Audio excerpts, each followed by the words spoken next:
Welcome to this explainer. Look, today we need to have a pretty serious conversation. If you're a retail trader, you probably know the incredibly frustrating cycle of losing trades. You put in the screen time, you study the charts, maybe you even keep a spreadsheet full of numbers. You record your wins, you record your losses, but somehow your account balance just keeps bleeding. You feel stuck in this loop, right? Repeating the exact same errors month after month. Well, today we are putting an end to that cycle. We're going to break down the trading journal that actually makes you profitable.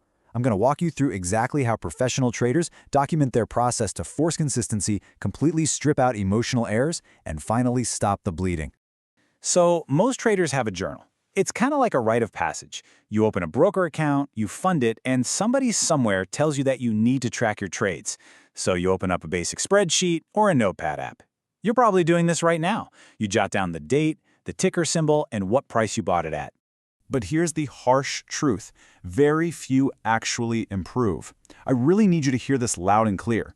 Simply writing down bought Euro USD at 1.0850 and then lost because the market reversed does absolutely nothing for your development. Nothing. If you're just recording trades without a strict psychological review process behind it, you are going to be making the exact same mistakes driven by the exact same emotions 6 months from now. Okay, let's dive into this. Treat this explainer as a mandatory performance review for your trading business. We're covering 5 key areas: the harsh reality, the mindset shift, professional execution, the psychological audit, and finally, the feedback loop. Starting with Section 1, the harsh reality of why traditional journals fail. There is a stark contrast between how an amateur and a professional document their work. A bad journal is, well, it's just basic accounting. It tells you the date, the symbol, the profit, and the loss. It basically just tells you what happened and how much money you lost doing it. A good journal, a professional's journal, is entirely rooted in psychology. It tells you exactly why you entered. It asks, did your analysis actually play out? Did you follow your rules? What emotional state was influencing your hand when you actually clicked the mouse? If your journal cannot explain the why behind a trade, it is utterly useful for helping you improve.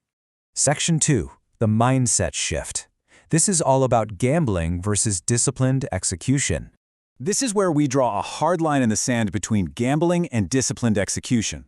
A journal's true purpose really has 3 jobs. Number 1, measure performance, meaning what markets and strategies are actually working for you. Number 2, identify mistakes. What specific rules are you constantly breaking that are costing you capital? And number 3, improve decision quality. Pros don't review their journal and ask, did I make money today? No, they ask, did I execute correctly today? Because if you have a proven edge, good execution will eventually produce good results. Bad execution will eventually destroy your account, regardless of the strategy. I want you to really let this sink in. If you cannot explain your trade before entering, you're probably gambling. I want you to honestly evaluate your recent trades. Were they meticulously planned, or were they just emotional opinions? Were you bored? Did you just have a feeling the market was going to go up? If you can't articulate the strict structural reason for the trade before capital is at risk, you belong in a casino, not in the markets. Section 3, professional execution. Let's break down the anatomy of a planned trade. This is how we strip the emotion completely out of the mechanics of trading. Before you ever enter a trade, you should be consulting a strict pre-trade checklist. Think about these discipline boundaries for a second. Is the higher timeframe trend aligned with your idea? Is your specific setup clearly confirmed? Is the risk acceptable and strictly capped at your defined limit? Have you checked the economic calendar to make sure no major news events are about to wreck your position? Are all entry rules satisfied? If you have unchecked boxes here, your hands should be nowhere near the buy or sell button. Let's think about what this means in practice. A bad entry sounds like this: bought because it looked strong. That's an emotional opinion. It's fleeting, it's subjective, and it's practically impossible to measure or improve upon. Now compare that to a good entry: price retraced to 50 EMA in a bullish trend, risking 1%. Confidence is 7 out of 10. Do you see the difference there? One is a total guess. The other is a strict, non-negotiable process. Knowing your exact strategy and naming the specific setup is absolutely mandatory. But listen, execution isn't just about getting in. It's about getting out. Most amateurs obsess over their entry points, right? They're constantly hunting for the perfect signal. Professionals, on the other hand, intensely evaluate their exit reasoning. Think about your own exits. Did you exit because your predetermined target was reached? Okay, that's following the plan. Did you exit early because you feared losing your floating profits? That is an emotional exit. Or did you panic and close out before your stop loss was even hit?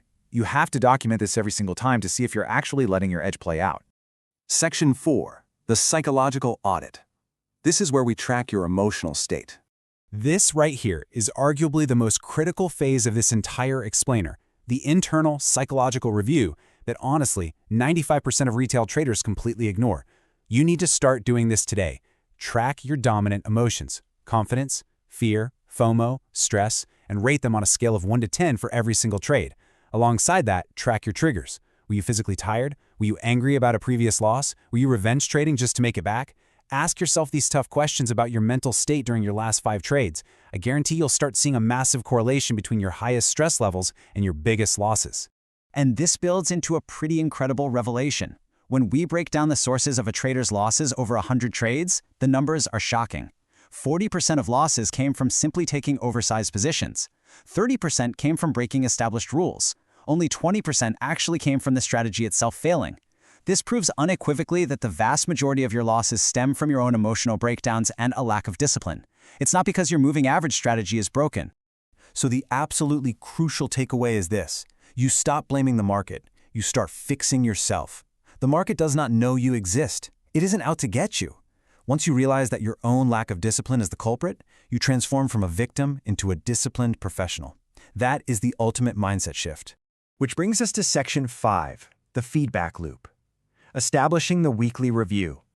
This is the operational step where we take all of this data and actually use it to compound our behavioral improvements over time. Because a journal is totally useless if you never read it. Every single weekend when the markets are closed and your emotions are flat, you must walk through this mandatory 4-step protocol. Number 1, what worked? What were your best setups? Number 2, what failed? Were you getting chopped up in ranging markets? Number 3, what patterns appear? Maybe you figure out you always lose money trading on Friday afternoons. And number 4, what will improve next week? Pick one specific objective, something like, I will not move my stop loss. Small, targeted improvements compound into massive, consistent profitability. And during that weekend review, keep your eyes on the real professional metrics. Yes, of course, you track your win rate, your average reward to risk, and your expectancy. But the absolute game changers are rule adherence and emotional score. These are far, far more crucial than a simple dollar amount. Did you follow your plan? How much did your emotions dictate your decisions? If your rule adherence is 100%, you had a fantastic trading week, regardless of what the P&L says. Let me reinforce this as we start wrapping up. The goal is to maximize quality decisions. Profits follow.